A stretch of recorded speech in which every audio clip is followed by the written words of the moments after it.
بسم الله الرحمن الرحيم، والصلاة والسلام على أشرف الخلق والمرسلين سيدنا محمد الصادق الأمين. أما بعد، اليوم بإذن الله في هذه المحاضرة سوف نستكمل ونشرح الجزء الثاني من درس جداول التيبلز. حنشرح في هذا الدرس طرق تقسيم الجداول. في 3 طرق لتقسيم الجداول حنتناولها وحنفهمها في هذا الدرس إن شاء الله. بسم الله، خلينا نفتح البرنامج. تمام، خلينا نسمي في الأول بداية اللكتشر 7 المحاضرة السابعة. في المحاضرة السابقة أخذنا هذا الكلام. خلينا بالأول نسمي الكابشن هنا نسميه HTML. تمام. هنا احنا في 3 طرق زي ما قلنا لتقسيم الجدول، اللي هي التي هيد والتي بودي والتي فوت. التي هيد بنستخدمها للعنوان الرئيسي، تمام، او للخانه الرئيسيه، بينما التي بودي للحشوه والتي فوت لاخر عنصر. تمام. خلينا نغير، خلينا احنا بدنا 3 خانات، ما بدنا 5. تمام، عشان نفهم نسوي اكتر. تمام، خليه 3 خانات. تمام، ونخلي هذول كلهم تي دي، نسميهم تي اتش تي دي، خليه سمول لتر. تمام، خليهم كلهم نعملهم كلهم تي دي. تمام، عفوا تي. تمام، 1 تي دي. كده نغير هذا الخانة الأولى ل HTML1 HTML2 وإيش HTML3. تمام، احنا هيك اخترنا HTML1 HTML2 HTML3. تمام، كل حقل هنا له خواص معينة. تمام، هذا احنا لو حطينا هان تاج تي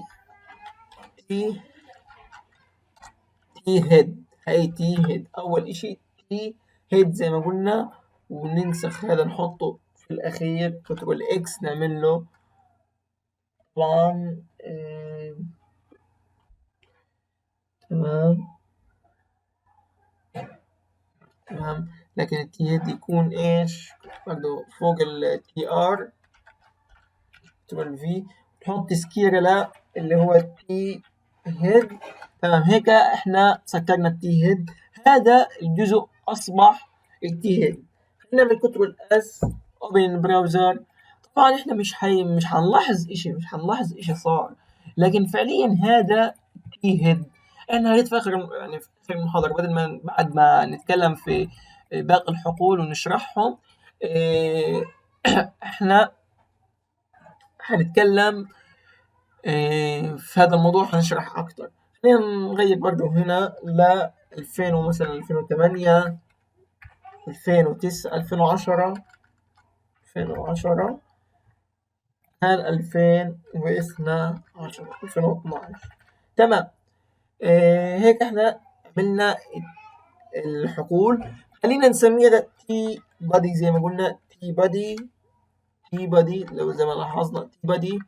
وهنا تكون بعد التي ار هذه، بعد تستخدم التي ار هذه نعمل كنترول في. تمام، هيك هذا صار التي بودي. هشرح كل واحدة لحال، يعني نعمل كنترول اس اوبن البراوزر. هذا صار الحشوة اللي هو تي بودي، تيبل بودي. تمام، تمام، هذا هو التي بودي. خلينا نغير، نحط كده هذولا مثلا فيرجن 1. خلينا ننسخ الفيرجن 1 نحطهم في باقي الحقول. تمام، نعمل كنترول في، وهان ايضا كنترول في، نعمل بس تسكيرة، نعمل كنترول في. تمام، نغير هان لا 2 ننزل نغيره ل ايش 3. هان خلينا نعمل لقيتها قبل التي ار تيبل رو، نعمل اللي هو تي فوت، نعمل تي فوت اللي هو آخر عنصر أو القاعدة أو الأسفل نعمل أوبن براوزر. إحنا هل ما لاحظناش إشي ولا إشي لاحظنا. طيب لقيت أنتوا لو إحنا ركزنا على اللي هو التيبل هذا، لقيت لو إحنا حاولنا مثلا نحط تي فود قبل التي هيد نشوف إيش حيصير. نجرب نحط التي فود قبل التي هيد اللي هو آخر عنصر هان، نحطه هان. لو جربنا نحطه إحنا هان شوف إيش حيصير. كنترول في نعمل كنترول اس. لقيتها في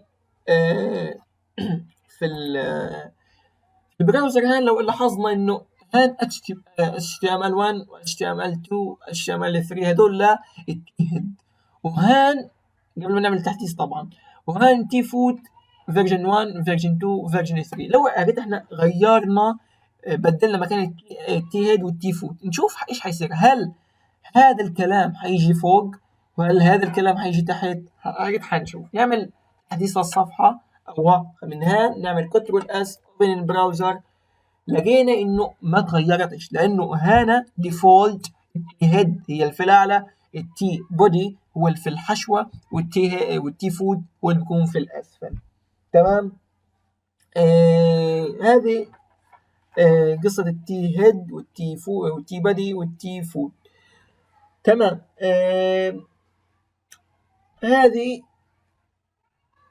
طبعا التي بودي هو بيكون جسم الصفحة. تمام. زي ما قلنا التي هيد لو حطيناه تحت مش حيتأثر لأنه هو ديفولت فوق، والتي بودي هي الحشوة والتي فود هي في الأسفل. هذه هي كانت محاضرتنا لهذا اليوم، محاضرة سهلة وبسيطة سلسة إن شاء الله تكون استوعبتوها. لكن خلينا نعمل شيء بسيط عشان نفرق التي هيد والتي بودي والتي فود. مثلا لو إحنا حطينا هان في التي، خلينا نرجع التي فود للأسفل عشان ما نتخربط، التي هيد في الأول. تمام. احنا دائما لازم نعمل هذا الاشي كنترول في. تمام. نعمل زي هيك. لقيت لو تي هيد حطينا اللي هو فيه بي اولا بديش اشرح لكم سي، اشرح لكم سي اس اس لسه بدري على الموضوع هذا ما بدي اخبطكم. تمام. عملنا اوبن براوزر ما حصلش اشي لانه هذا احنا عملنا اشي غلط قدام الغامق. انا ما بدي الخبطكم وبكفي هيك، ما بدي اشرح لكم سي اس اس، بكفي على اتش تي ام ال. تمام. ان شاء الله تكون كل الامور واضحه، وقصه انه التبديل من التيهات لتي فوت ما بتاثر والعكس صحيح. وان شاء الله الامور سلسه. يعطيكم العافيه والسلام عليكم ورحمه الله وبركاته.